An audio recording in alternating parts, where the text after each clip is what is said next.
Di sini saya akan menjelaskan terkait apa itu anemia. Anemia merupakan keadaan di mana konsentrasi hemoglobin atau Hb di dalam darah lebih rendah dibandingkan dengan nilai normalnya menurut kelompok umur. 3 penyebab anemia pada negara dengan prevalensi anemia di atas 20% adalah anemia defisiensi zat besi atau kombinasi defisiensi zat besi. Anemia yang terjadi karena kekurangan zat besi sehingga pembentukan sel-sel darah merah dan fungsi lain dalam tubuh pun terganggu adalah anemia gizi besi. Remaja memiliki risiko tinggi terhadap kejadian anemia, terutama anemia gizi besi.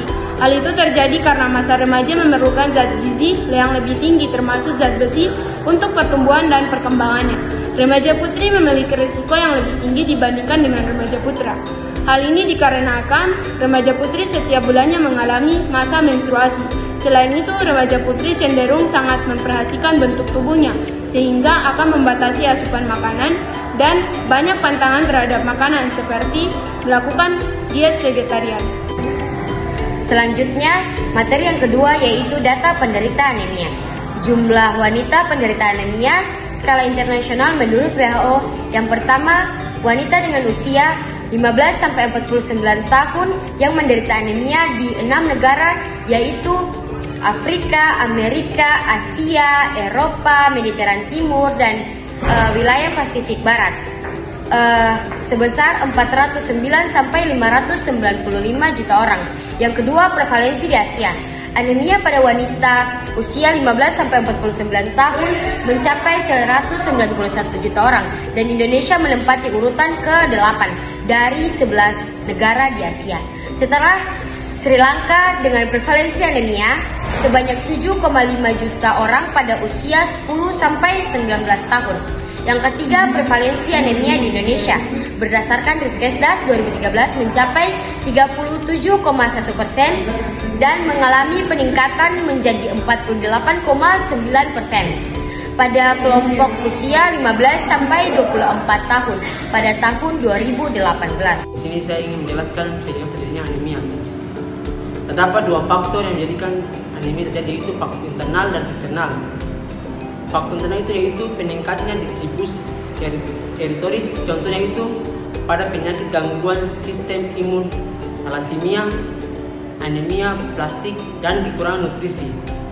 Yang kedua itu menurunnya produksi, contohnya itu pada penyakit anemia, plastik, kekurangan nutrisi. Yang ketiga itu kehilangan darah dalam jumlah besar, contohnya itu akibat pendarahan akut, pendarahan kronis, menstruasi, dan trauma.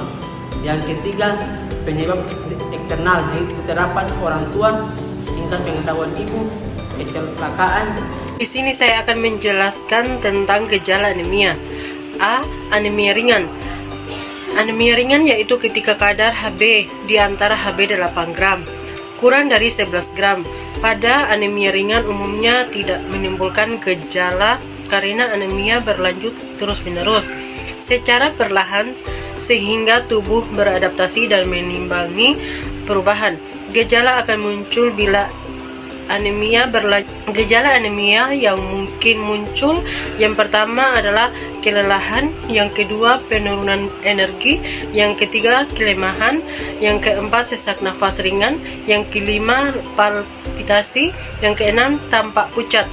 B. Anemia berat, yaitu ketika kadar Hb di bawah kurang dari 5 gram. Berapa tanda yang mungkin muncul pada penderita anemia yaitu yang pertama, perubahan warna tinja termasuk tinja hitam dan tinja lengket dan berbau busuk, berwarna merah maron atau tampak berdarah jika anemia karena kehilangan darah melalui saluran pencernaan. Yang kedua, denyut jantung cepat. Yang ketiga, tekanan darah rendah. Yang keempat, frekuensi pernapasan cepat. Yang kelima, pucat atau kulit dingin. Yang keenam, kulit kuning. Selanjutnya, dampak anemia pada remaja. Dampak dari kejadian anemia pada remaja mempengaruhi produktivitas di kalangan remaja. 5, di samping itu juga dapat menurunkan daya tahan tubuh sehingga mudah terkena infeksi. Anemia dapat mempengaruhi tingkat kesegaran jasmani seseorang akibat dari jangka panjang penderita anemia gizi besi. Pada remaja putri yang nantinya akan hamil, maka remaja putri tersebut tidak memenuhi zat-zat gizi pada dirinya dan janinnya sehingga dapat meningkatkan terjadinya risiko kematian maternal, prematuritas, BBLR atau berat bayi lahir rendah, dan kematian perinatal. Adapun cara pencegahan anemia, yang pertama, makan makanan kaya zat besi, misalnya dari sumber pangan hewani seperti telur, ikan, daging, ayam, dan sebagainya. Sumber pangan nabati seperti kacang hijau, daun kelor, kacang merah, tempe, bayam, dan sebagainya.